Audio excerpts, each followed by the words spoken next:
Hi, friend, and welcome to the Message Podcast. I'm your host, Katie Graham, a wedding photographer and lifestyle blogger who just launched my own magazine, Your Message Mag. I'm determined to help women just like you lean into the messes of their lives and find the message they have to share. Here we believe that secrecy helps no one, but transparency and vulnerability have the potential to help many. Get ready for some encouragement, to be inspired, and to be given all the tools you need to share the unique message you have to share with those who need to hear it most. This is the Message Podcast. Hello and welcome to another episode of Your Message Podcast. Today we're going to be talking about spiritual warfare in the everyday life, and I'm going to give you a very specific example of how I personally felt spiritual warfare on a very real level this past weekend, just over the past several days. So if this sounds like anything that you might be interested in hearing about, learning how you can battle spiritual warfare in your own life, then just keep on listening. I always knew emails were important for running a successful business, but there was one catch that kept driving me crazy. I didn't know how to make them look eye-catching or on brand. I didn't know a thing about code or web development, so I assumed I'd have to hire a designer if I wanted beautiful, high-converting emails, which, to be frank, simply wasn't in my budget. I felt at a loss, but then I was introduced to Flowdesk. Flowdesk is an email marketing platform that makes creating beautiful, on-brand, high-converting emails easy. I'm now able to create and send out beautiful, on-brand emails in 10 minutes or less. Plus, Flowdesk has a great tool for scheduling out emails in advance, which means I can set it and forget it, which is perfect for my busy schedule of being a full-time mom and running two businesses. Try Flowdesk today to start killing the email game. Go to katielaurengraham.com/Flowdesk for 50% off your subscription price for life. Again, for 50% off your subscription price for life, go to katielaurengraham.com/Flowdesk. Flowdesk. I will also have the link in my show notes. So this past weekend, I went to a conference at my church. We were broadcasting a conference that was happening out in Dallas. It was called If Gathering, and we were one of the If locals, and it was such a fantastic time. We had such an amazing time. Like, the speakers were incredible. The community that I felt with other women there was great. It was just a wonderful Friday evening and most of Saturday. It was really, really good and much needed. But there was something that I realized while I was there. I had really felt like I was in a spiritual drought, if you will, leading up to this conference. I really felt like that I'd become complacent, and I wasn't really fighting for Christ. I wasn't really pushing myself to grow deeper, to really put myself out there. Complacency had taken a root in my life.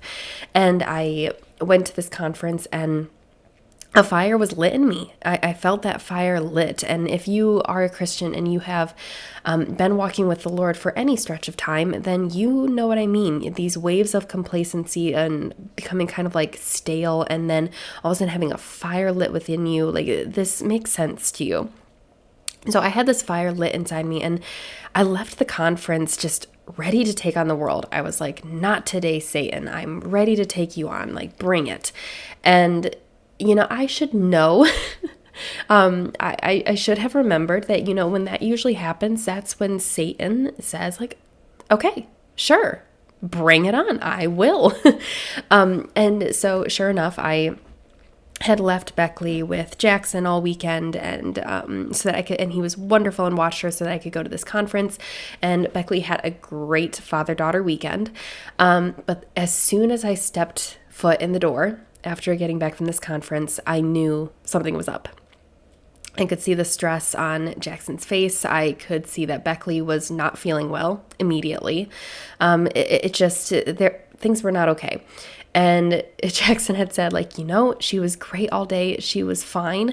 But she's not now. And she clearly doesn't feel well. And I looked at her, and sure enough, poor little Beckley was getting a cold. And I thought, okay, well, this is a bummer, but it's going to be a hard few days. We'll get her through the cold and we'll be fine. Well, Beckley did not sleep that night at all. I think maybe I got 2.5 hours of sleep the whole night. She probably only got 2.5 hours of sleep the whole night, maybe 3 hours. And Jackson maybe got 4 hours of sleep the whole night.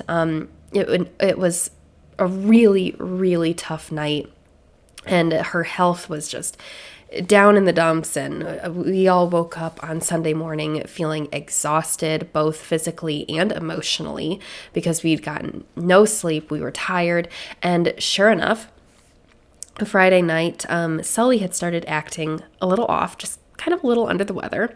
And Saturday, Jackson said that, Sully had not been able to keep his food down. He was struggling. He was still sick.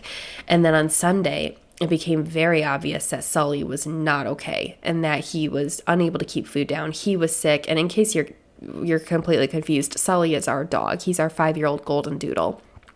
And so on top of Beckley having a cold, we also had gotten no sleep the whole night, all three of us. And Sully was vomiting up anything he was eating or drinking. He was completely under the weather.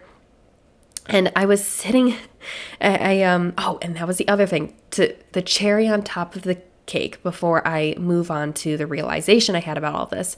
I was letting Sully out because he was clearly not feeling well, and I was letting him outside to vomit out his stomach, basically. And Samson, our 4-month-old Bernedoodle puppy, was very excited to be going outside, and he does not realize how big he is now. Like, he is growing so fast, and he can throw around quite a bit of weight now, and he just doesn't realize it. And I was standing at the top of our deck, and Samson bumped into me just hard enough and threw me off the deck, and I landed hip first on a slab of ice, and I, for a second, thought I had broken my hip. Thankfully, I was able to stand, and I knew nothing was broken once I was able to stand and move. But when I tell you that in 30 seconds, I had a giant welt on my hip, I had a cut up my knee, my foot was all cut up. I'm telling you guys, days later, my whole left side of my body is black and blue. No exaggeration. I just knew in that moment, I was like, something is happening. I am not a believer in coincidence. If you know me in any level, you know that I do not believe in coincidences. I believe that things come in waves for a reason, and things do not just happen for no reason. And I'm laying in the ground. I landed on a slab of ice. My body is aching and bleeding, and I realized that my right hand had landed in a pile of dog crap. So I'm struggling to get in the house, get cleaned up, and be able to walk because I'm in so much pain. My dog is outside vomiting. Our daughter is sneezing and coughing and crying, and my husband is emotionally exhausted and physically exhausted, and I'm emotionally and physically exhausted. And I'm standing in the kitchen, rinsing dog crap off my right hand and assessing the left side of my body and thinking, something is happening. This is not a coincidence. We are under attack.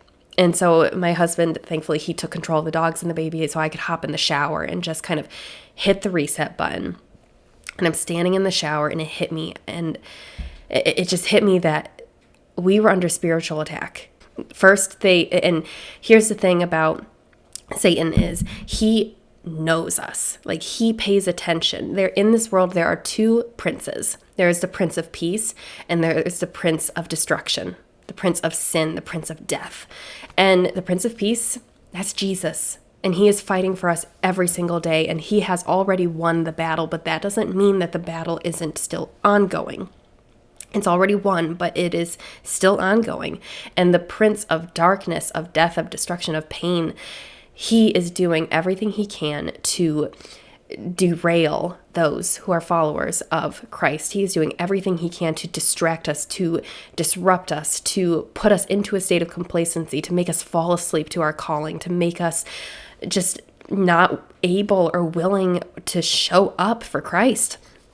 And I got out of the shower when I realized this. I'm like, we're under attack. And I sat down with Jackson, and we were having breakfast, and I told him, I was like, listen, I felt like I had a fire lit within me after having weeks of complacency, of not really being on fire for Christ. I felt that fire get relit.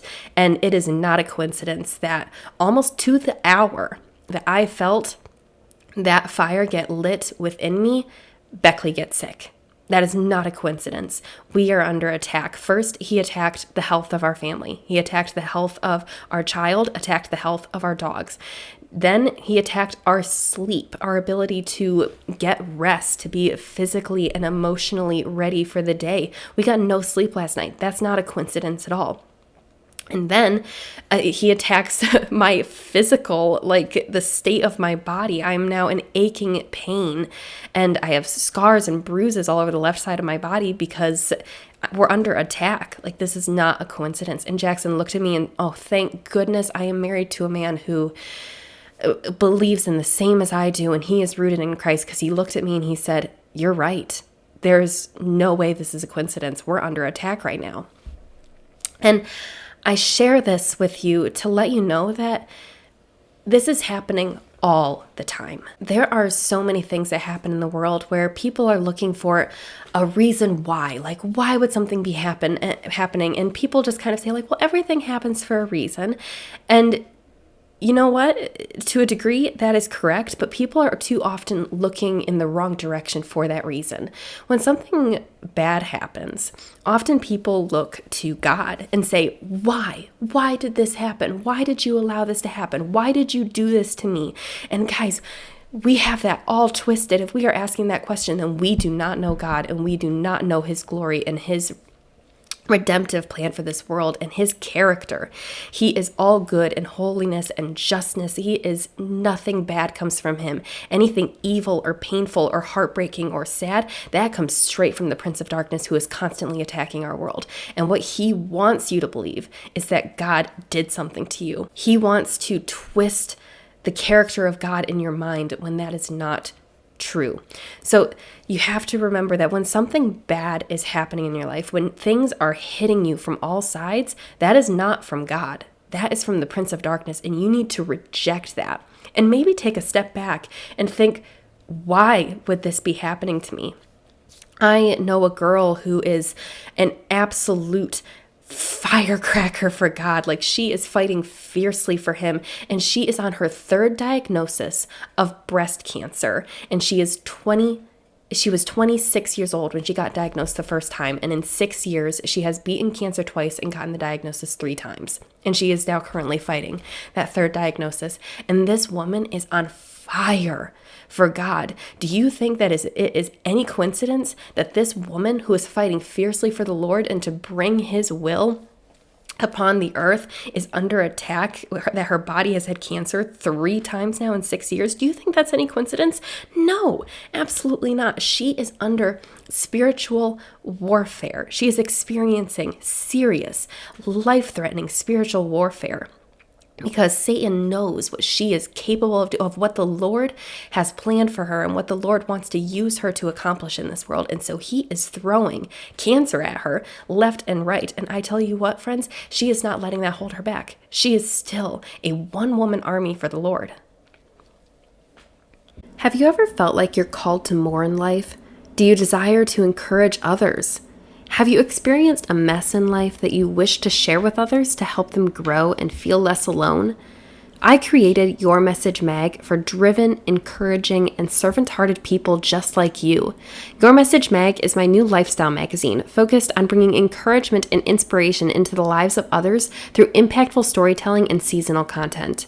Each issue features guest writers with powerful, impactful stories to tell. Get ready to experience the first magazine you'll not only read cover to cover, but will also change your life. Subscribe to Your Message Mag at yourmessagemag.com. Again, go to yourmessagemag.com to get your first copy. The link is also in the show notes. Do you want to know why bad things happen to good people? Bad things happen to good people because there is a Prince of Darkness in the world, and he does not care if you are good or bad. He is throwing darkness in this world because that's what he wants. He wants chaos. He wants people distracted. He wants people to be upset and depressed. He wants people to feel abandoned and like God left them alone when he has not. Now, the question may arise, so this bad thing has happened, but God is all powerful. He is far more powerful than Satan, than the Prince of Darkness. Why did he let these things happen? And friends, I am not going to pretend that I know the will of God, because that is completely impossible, and that would be extremely arrogant and entitled of me to pretend that I understood the will of God, because I don't. He is God, and that is not my right to understand him. But if you read the Bible, you get to learn about God's character, and there are examples of God allowing bad things to happen to good people because he knows that they need to be tested. And he knows that their faith needs to become stronger. And he knows that their faith needs to become more deeply rooted in him and not on circumstances or having power or money or comfort, but deeply rooted in him and him alone, so that he can use them for greater things in the future. And so God may not cause anything bad, but anything bad that happens, God uses it for good. So let's say, for example, big old example, and I'm making this super simple, and do not think that I am being lighthearted about this in any way, shape, or form, but the pandemic, coronavirus, COVID-19, past 2 years, horrible situation. Horrible things, so many lives lost, countries ripped in two, a world ripped in two, just a horrible situation. Did that come from God? Absolutely not. That is a direct result from the spiritual warfare of the Prince of Darkness. 100%. Do not question that at all. But why did God let that happen? Well, to be completely honest with you guys, and I'm sure if you look back and you think about this, you'll agree, before the pandemic hit, we were just in a state of worldwide complacency.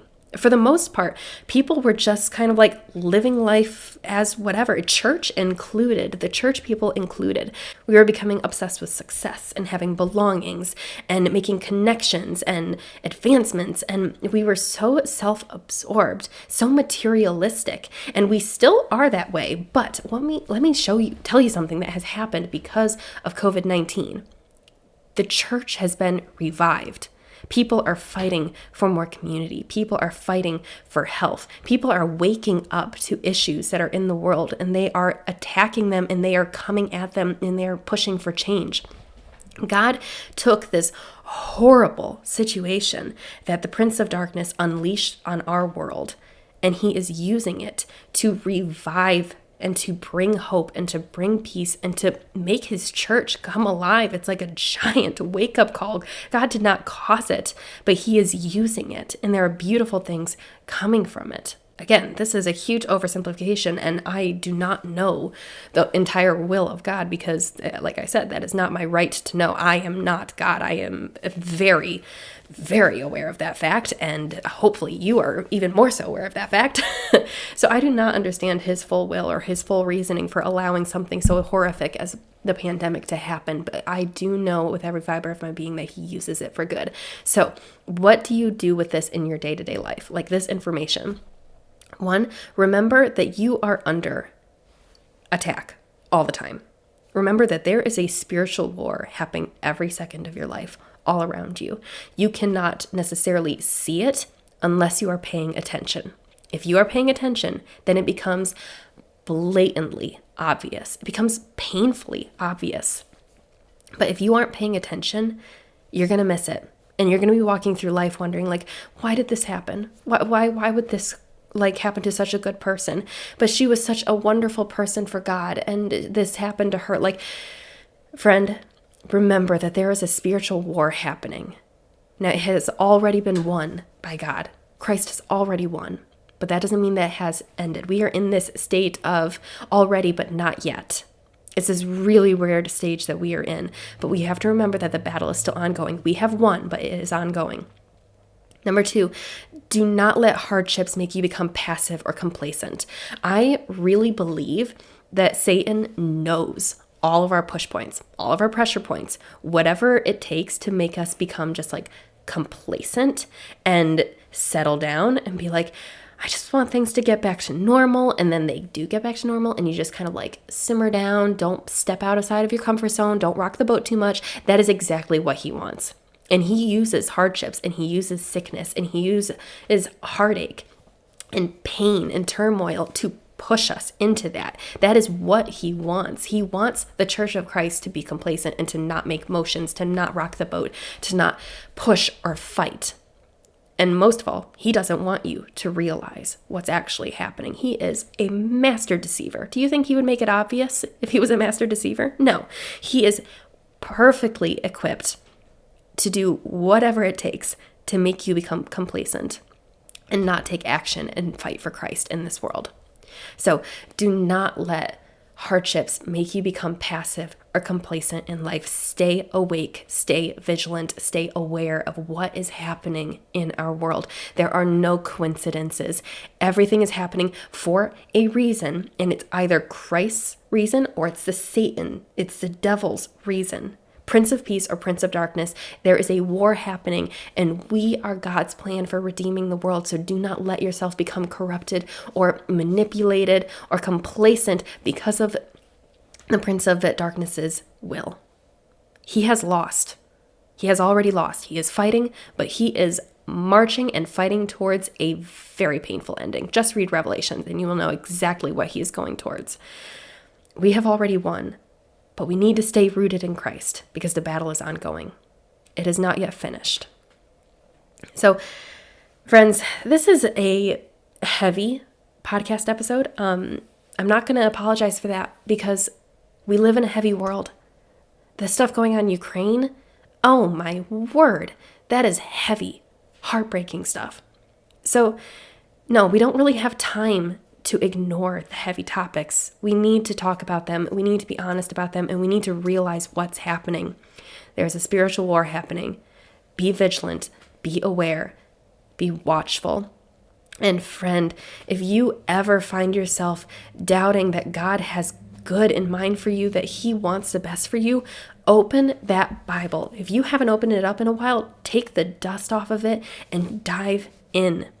Learn about his character. The entire Bible is there for us to learn about his character and fall in love with him. He is worth every second of getting to know him. And if you don't own a Bible, well, you're listening to this via the internet somehow. So get on the internet, go to Google and Google the Bible. The Bible is available in its entirety online in any version you would like, in any language you would like. Well, almost any language you would like, but you're listening to this in English, so they will have it in English. Read about it that way. Listen to it. As you're doing the dishes, doing the laundry, as you are preparing for the day, doing your makeup in the morning, listen to the Bible. Put it on audio. I'm telling you, friend, if you ever struggle with feeling like God doesn't want the best for you, that is straight from the Prince of Darkness. He wants you to believe that. He wants you to turn from God. Do not let him win. Do not let him manipulate you. Be firm. Get to know God. Read your Bible. Learn about his character. And then with eyes wide open, look at the world around you, see the spiritual war that is happening, and be an active fighter in it. You are a warrior for Christ. And bad things might happen in life, but God is going to use those bad things to bring you closer to him, to make you more deeply rooted in him, and to make you an even more effective warrior for him. You got this, friend. Thank you so much for listening. If you would like to talk about this more, you can message me on Instagram at Katie Lauren Graham, and I will see you in the next episode. In the meantime, please be praying for my hip, that it continues to heal. It is currently black and blue, and maybe pray for Sully.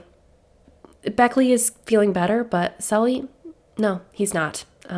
He is still under attack, his poor body. So be praying for him. All right. See you guys in the next episode. Bye. Thanks for listening to the Your Message podcast.